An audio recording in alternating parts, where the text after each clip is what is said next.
మన ప్రభు అయిన యేసుక్రీస్తు నామములో మీ అందరికీ శుభములు తెలియజేయుచున్నాము. యెషయా గ్రంథము 44వ అధ్యాయము 24వ వచనము.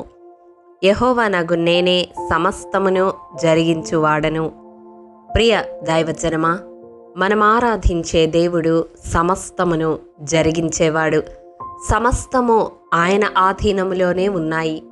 కాబట్టి ఈ వాక్యము వింటున్న ప్రియ సహోదరుడా, సహోదరి, నీ జీవితములో ఏమి సంభవించినను అది దేవుని ఆధీనములోనే ఉన్నది. ఎందుకనగా సమస్తము ఆయన మూలముగా కలిగి ఉన్నాయి. ఆయన లేకుండా ఏదియు కలుగలేదు. భూమి, ఆకాశము, సముద్రము, అందులో సమస్తము, సర్వ సృష్టి ఆయన మూలముగానే కలిగినది. తన నోటి మాట చేత సమస్తమును జరిగించినవాడు ఆయన. నిన్న, నేడు, రేపు మారక ఏకరీతిగా ఉన్న దేవుని స్వాధీనములో నీ జీవితములో ప్రతి క్షణము ఉన్నదని జ్ఞాపకం చేసుకొనాలి. ప్రియ దైవజనమా, నీ శరీర రుగ్మతలైన, వ్యాధి బాధలైన సమస్తమును ఆయన బాగు చేయగలడు. మార్కు సువార్త 7వ అధ్యాయము 37వ వచనం తెలియజేస్తా ఉంది. నీ అంతరింద్రియములను రూపొందించిన దేవుడు వాటిలో ఏ లోపమునైనా సరిచేయుటకు సమర్థుడై ఉన్నాడు. విశ్వాసముతో ఆయన పాద సన్నిధిని నీవు సమీపించినప్పుడు నీ దేహములోని సమస్తమును బాగుగా చేయగలిగినవాడు. అలాగే నీవుంటున్న స్థితిగతులు, నీవు ప్రయాణిస్తున్న పరిస్థితులు, నీ చుట్టూ ఉన్నవారు ఎవరు ఎరగకపోవచ్చు. ఆత్మీయులతో నీవు పంచుకోలేని పరిస్థితిలో నీవు ఉండవచ్చు. కానీ యోహాను సువార్త 16వ అధ్యాయం 30వ వచనం ప్రకారం ఆయన సమస్తము ఎరిగి ఉన్నాడు. నీ హృదయ అంతరంగములోని వేదనను, బాధను ఆయన ఎరిగి ఉన్నాడు.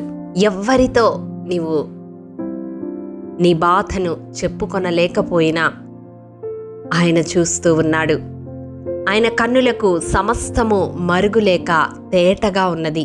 దిగులు పడకు, భయపడకు.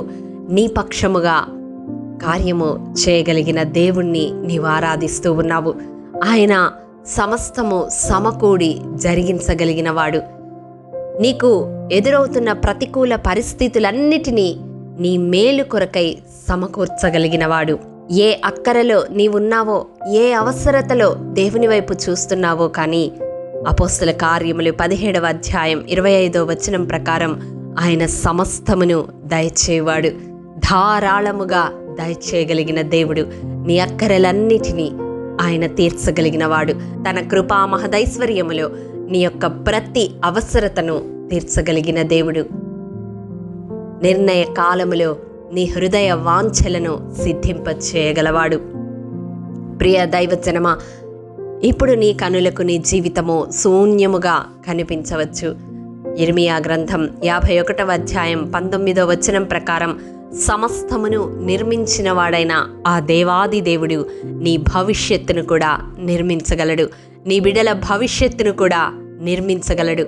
ఇప్పుడు నీ కన్నులకు అది శూన్యమేమో, ఆయన నోటి మాట చేత శూన్యములో సమస్తాన్ని సృష్టించి సమస్తము ఒక క్రమముగా జరిగిస్తున్న దేవుడు నీ బిడ్డల జీవితాన్ని కూడా క్రమపరచగలడు.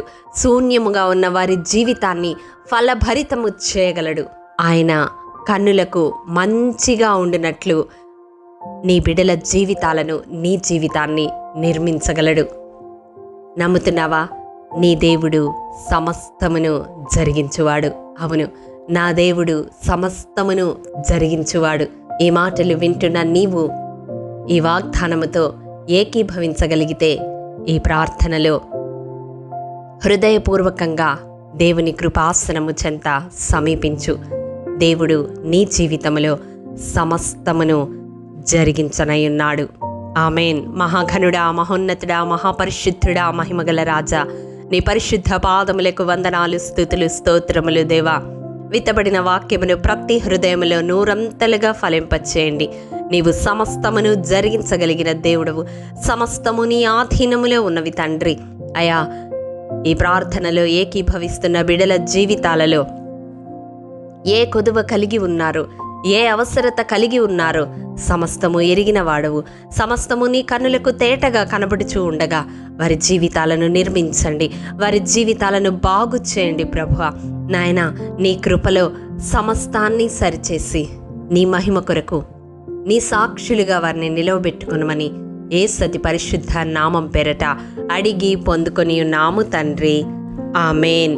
ప్రియ దైవజనమా, అనుదినము షారోన్ మన్నా ద్వారా అడగబడుచున్న బైబిల్ క్విజ్ ప్రశ్నలకు సమాధానములు ప్రతి నెల మొదటి వారము కామెంట్ బాక్స్లో పోస్ట్ చేయబడతాయి.